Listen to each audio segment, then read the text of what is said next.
O pano de fundo da ascensão dessa direita populista é o fato de que um amplo espectro da sociedade está muito descontente com o caminho que as coisas tomaram e com a sua própria vida. Havia um pacto latente na sociedade americana de que cada geração melhoraria um pouco em relação à geração anterior. Os filhos viveriam melhor que os pais, teriam mais oportunidades, o mundo tinha um sentido de continuidade. E isso se quebrou. O sonho americano acabou. Hoje, dificilmente uma família americana vê os seus filhos com condições de viver melhor do que viveram. E vê o futuro de uma maneira construtiva, otimista.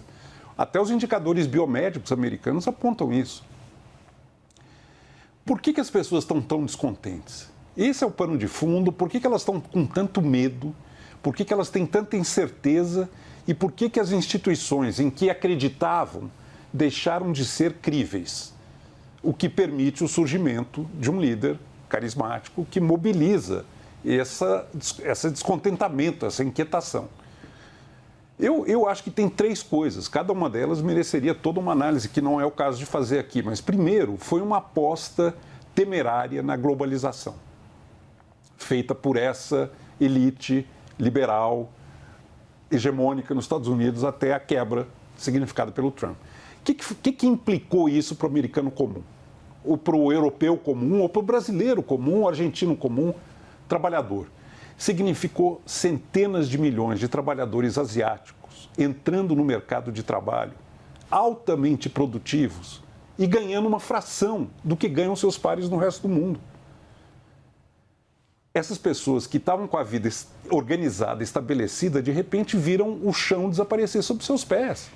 Porque vão ter que competir com centenas de milhões de trabalhadores muito disciplinados, produtivos, que estão vindo da miséria, China, Índia, etc., e que vão passar a ocupar os empregos que naturalmente seriam dos trabalhadores ocidentais. Isso quebrou a espinha dorsal dos trabalhadores americanos, europeus, e boa parte da América Latina sofre isso também. Isso causa um descontentamento tremendo. As pessoas ficam muito inseguras. As novas plantas, os novos investimentos, as cidades fantasma nos Estados Unidos. O mundo, de repente, que estava estável, desaparece. A segunda coisa foi a crise financeira de 2008-2009. Enquanto o mercado financeiro ganhava centenas de bilhões de dólares, ai de quem ousasse dizer que deveria ser socializado em alguma medida. Era tabu, ninguém mexia. A hora que ruiu, perderam tudo, o governo americano tem que entrar e bancar o jogo. A dívida pública aumenta violentamente, o desemprego brutal, e você vê um sistema totalmente assimétrico e injusto, em que os ganhos são privados e as perdas são socializadas. Se você quer quebrar a legitimidade de um sistema e de uma ordem econômica, difícil imaginar um jogo mais destrutivo do que esse que aconteceu. E a terceira coisa foi mencionada aqui, as novas tecnologias. Toda uma opinião pública que não tinha como se expressar, como aparecer, de preconceito, de raiva, de indignação, de seja lá o que for, de repente encontra na mídia social o espaço para poder quebrar a hegemonia do establishment universitário, acadêmico, mídias tradicionais, imprensa e tudo mais.